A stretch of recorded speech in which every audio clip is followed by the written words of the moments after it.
வணக்கம் மாணவர்களே. இப்போ நம்ம இந்த வீடியோவில் 8ஆம் வகுப்பு தமிழுக்கான ஃபஸ்ட் மிட்டம் கொஸ்டின் தான் பார்த்துக்கிட்டு இருக்கோம். இது 2026 ராணிப்பேட்டை டிஸ்ட்ரிக்டில் கேட்ட கொஸ்டின். ஸோ இந்த கொஸ்டினை மாடலை வச்சு இப்போ நம்ம எடுக்க போகிற எக்ஸாமுக்கு நீங்கள் ப்ரிப்பேர் பண்ணிக்கோங்க.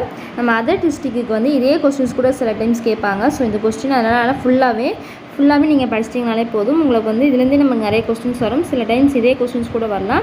ஸோ இந்த இதில் இருக்கிற எல்லா கொஸ்டின்ஸுமே ஒமிட் பண்ணிடாமல் எல்லா கொஸ்டினுக்குமே ஆன்சர் படித்து வச்சுக்கோங்க.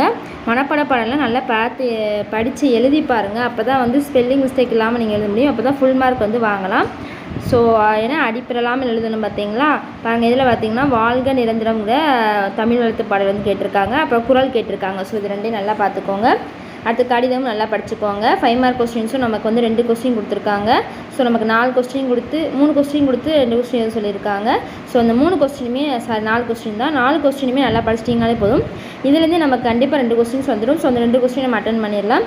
ஸோ அதையும் நல்லா பார்த்துக்கோங்க. அது 7 மார்க் கடிதம் கொடுத்துருக்காங்க. அதையும் நல்லா பார்த்துக்கோங்க.